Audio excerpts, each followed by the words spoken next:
O meu amigo Túlio deu azar. Bom, eu fui levado de lá, fui para o estado do Chile, tudo bem. Quando você está com milhares de pessoas presas, está legal. Ruim é ficar preso sozinho, mas está com um montão, tá bom. Tá bem, né? O meu amigo Túlio, ele foi preso e levado para o regimento Tacna, cujo comandante era um fascista. Não há sobrevivência do Tacna. Todo mundo que foi para o Tacna saiu morto em caminhões, pilhas de caminhões, segundo testemunhas, e levados com a vala comum. Tudo morreu, deu azar, foi levado lá para o Tacna. O que eu quero para terminar isso daí? Que alguém pode perguntar, o que nós fizemos no Chile? Nós, brasileiros, todos, nós participamos indiretamente do processo do Chile. Porque nós éramos milhares lá, mas nós saímos do Brasil, fugindo, né, exilado. A esquerda brasileira foi derrotada violentamente nos anos 60, por causa da guerrilha, né? Mortos, desaparecidos, presos. E os que foram para o exterior, politicamente, nós estamos derrotados. Embora não fizesse parte da guerrilha, mas também a esquerda brasileira não soube responder naquele momento. Então, lá nós ficamos mais aprendendo, Rita. Ficamos mais de observador, né? Quando você está derrotado, você não tem muito ânimo para ficar falando para os outros, né? Aí aprendemos. Foram 3 anos de aprendizado, de leitura, de participação como coadjuvante, né? Como coadjuvante, não sei o quê. Nós montamos um pequenino grupo lá, o ponto de partida, cujo fundador foi o velho Mário Pedrosa, que nós vamos botar, inclusive, no site nosso, escritos do Mário Pedrosa, que tem escritos lindos. É um velho, tinha 70 anos na época, foi o fundador da oposição de esquerda aqui no Brasil. Foi o único latino-americano que fez parte da fundação da Quarta Internacional, Mário Pedrosa. E foi o cara que fundou o Grupão Partida e que eu tive a oportunidade de conhecer. Um velho super legal, morreu, né? Morreu com mais de 80 anos. Então, nosso grupo ficou fazendo balanço do Brasil, o que nós fizemos de errado. Nós passamos muito tempo digerindo os erros da esquerda brasileira e olhando para o Chile, participando daquilo ali, mas sem participar de um partido chileno. A gente ficou tentando se reorganizar. Nós montamos esse grupinho, ponto de partida, que depois vai dar origem à Convergência Socialista, ao PSTU aqui no Brasil, né? Aprendemos barbaridade no Chile, que deu tempo de ler, né? Aqui no Brasil não tinha livro do Marx, de Lenin, não tinha livro na época. Então lá a gente podia ler, pôde ler bastante. Aprendemos que era verdade que o Marx falava, que as massas que fazem a história, que aqui no Brasil era só em livro, né? As massas fazem história, as massas fazem história. Se olhava na época do Médici, não tinha massa nenhuma, né? Vocês agora já acreditam nisso, vocês viram, né? 300 mil pessoas, 200 mil, né? Milhões, então é super gostoso. E dá uma confiança bárbara, né? Quando você está no meio de 200 mil caras, né? Você sente o máximo, né? Você sente forte, né? Se sente dono do... É legal, é legal. Isso aí é verdade mesmo, são as massas que fazem a história. No Chile, o trotskismo se diluiu no PS. Aí no final, já em 72, foi o Hugo Branco para lá, foi refugiado para lá. O Hugo Branco é um companheiro fantástico, eu conheci. Foi um guerrilheiro de massas camponesas. Fez guerrilha de massas camponesas no Peru. Aí foi refugiado para o Chile. Aí eles montaram lá, com os velhos chilenos, um partido socialista revolucionário. Mas pequenininho, sem possibilidade de mudar nada mais na realidade chilena. Já estava... Aprendi o seguinte, que as massas podem fazer tudo, Leão. Mas se não houver um partido, é derrota na certa. Aprendi isso, e tristemente. Por quê? Porque as massas fizeram tudo, que eu contei para você, até tanqueta, fizeram até tomaram, fizeram tudo. Só que o seguinte, precisa uma direção, quando fala direção, não é um pai que faz assim, não é isso. Direção significa o quê? Política nacional centralizada para a ação de massas. Precisa ter ação. O que nós vamos fazer? A Revolução Russa. Paz, paz, pão, terra, não é isso? Paz, pão, terra, todo o poder aos soviéticos, era a política. Paz, porque guerra contra a Alemanha, pão, porque o pessoal está morrendo de fome, terra, porque precisava reforma agrária, precisava de terra para os camponeses, e todo o poder aos soviéticos, quer dizer, o poder para os trabalhadores. Precisa ter alguém que formule isso aí. A massa sozinha faz coisas fantásticas, resistiu barbaramente. Mas se não tiver uma direção política, direção, estou dizendo, às vezes a direção política parece uns caras, uns burocratas que dão uma... Não, é política. O que fazer? O que fazer nesse momento? O que fazer? Entendeu? Política, o que fazer? A massa chega até o ponto dela. Aí você precisa ter o quê? Você precisa ter os revolucionários, os marxistas, não sei o quê, com experiência, que possam ter linha política, né?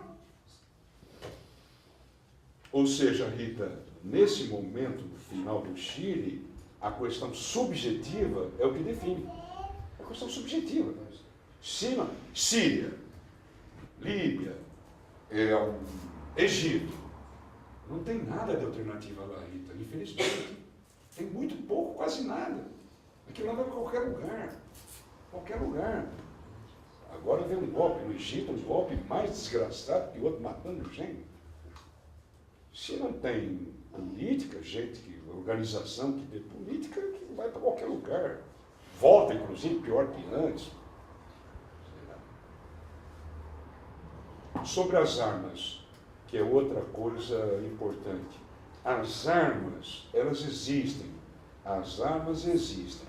Elas estão nos quartéis. O que nós precisamos sair não é nós com arma. Não é como a guerrilha da década de 60, pegando cada um em arma e atirando por aí. Não, não é assim. Arma não é assim. As armas estão nos quartéis. O que precisa é ganhar os soldados. Isso é que precisa ganhar. Você precisa ganhar os soldados. A guerrilha brasileira roubou armas aqui e ali, o pessoal com boa vontade, na década de 60, na Argentina, no Chile, em vários lugares.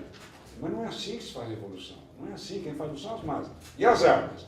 Você precisa ganhar, quebrar o exército. Você precisa ganhar politicamente os soldados. E é eles que têm as armas. E que vão trazer as armas. Não tem outra maneira. Não tem outra maneira. A extrema esquerda, já estou falando da doidada. A extrema esquerda, o MIR. Eu não falei do MIR em nenhum momento, né? Movimento Esquerda Revolucionário. Era horroroso. Era horroroso. Horroroso. O MIR passou 3 anos. Primeiro, sim, eles não chamaram a votar no Allende. Primeira coisa. Que é um erro tático bárbaro. Toda a massa trabalhadora queria o Allende no governo. Eles se abstiveram. Eles falaram, os militantes fazem o que quiserem. A massa tinha ódio do MIR. Ódio. A massa socialista, comunista, que era imensa, tinha ódio. Chegaram a matar caras do MIR. O MIR não podia abrir a boca. Tá certo? Por causa desse erro. Não vão votar no Allende, tanto faz. Calma, calma. Não é assim. Não é assim. Não é assim. E eles passaram 3 anos, a gente ia passear, vinha a coluna do MIR, né? Os caras... Pueblo, consciência, fuzil, MIR. Traduzido. Povo, consciência, fuzil. MIR. Quer dizer, o que eles queriam dizer para a massa? Povo, tenha consciência, o negócio é arma. Esse governo aí é a arma que nós usamos. Como se as pessoas se convencessem que é pela ação da vanguarda, e aí é uma discussão muito atual nessas nossas manifestações, pela ação da vanguarda, todo mundo, é mesmo, nós estamos pegando em arma. Nós estamos pegando em arma. Como se a vanguarda precisasse dar exemplo ao povo que é burro, entender que precisa quebrar, eu não vou falar vitrine, porque tem gente que vai ficar brava comigo. Tá, nós não precisamos dar exemplo nenhum para a massa. Não tem nada nenhum para a massa. A massa faz tudo. Faz tudo que é necessário. O MIR ficava o tempo inteiro. MIR, veio o golpe, aí a reação saiu. Aí o Mir saiu com os seus fuzis. Foram massacrados. O Mir acabou, mataram quase todos os Mir. Porque não é assim, Rita, não é que seja 100, 500 mil caras, 2 mil caras, 5 mil caras guerreiros, você não ganha do exército brasileiro, da aeronáutica e da marinha, gente. Sabe quantos militares tem no Brasil? 350 mil. Tem 350 mil militares no Brasil. E super treinados. Para terminar, da institucionalidade eu falei, precisam usar a institucionalidade? É necessário? Sim, sim e sim.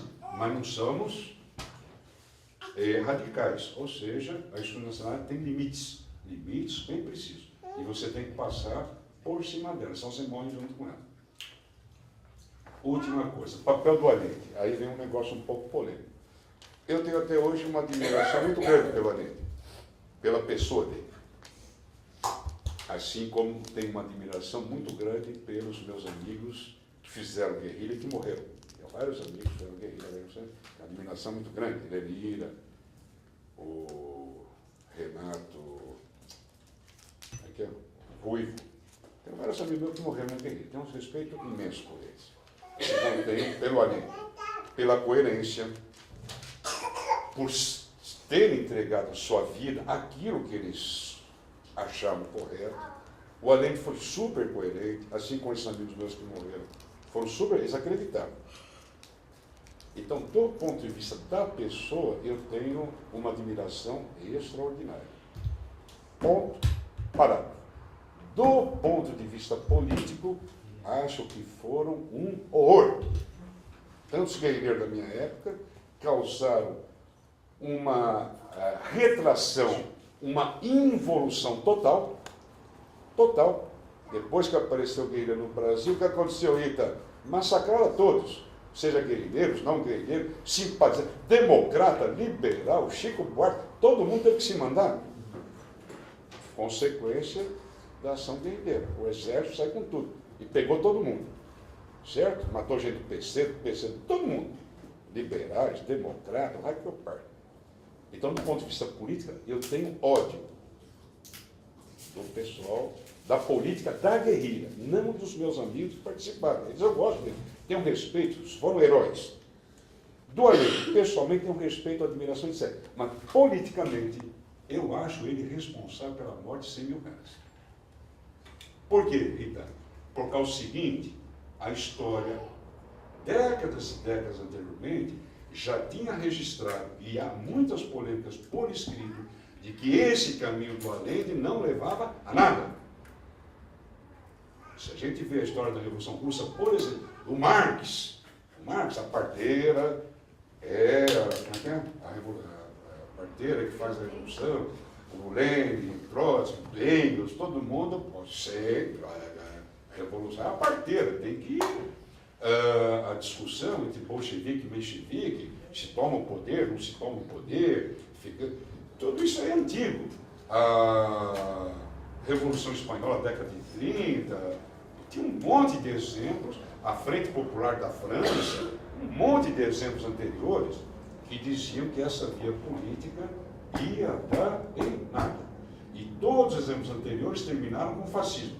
Frente Popular na França, depois veio fascismo. Frente Popular na Espanha, depois veio 50 anos de ditadura, de fascismo. Havia vários exemplos históricos que isso daí não ia, não é que não ia dar em nada, ia dar ao reverso. Não é certo? Então, não sei se eu me faço expressar bem. A pessoa, Allende, eu tenho a maior admiração, ele morreu, se matou. Aos meus amigos da guerrilha, eles morreram. Tenho a maior admiração, guardo no coração, legal. Agora, politicamente, do ponto de vista político de projeto, foram projetos nefastos. O da guerrilha foi nefasto, e a guerrilha pela outra esquerda, e o do Allende pela direita reformista, institucional. Porque, é verdade, foi o exército, foi a reação imperial que mataram 100 mil. Mas por que mataram 100 mil? Porque 100 mil se viram órfãos de pai e mãe. E que nem as armas, que eu fiquei esperando lá, até hoje, não encontrei as armas. Moçada, eu já falei muito. ficamos por aqui. Provavelmente devo ter pulado coisas,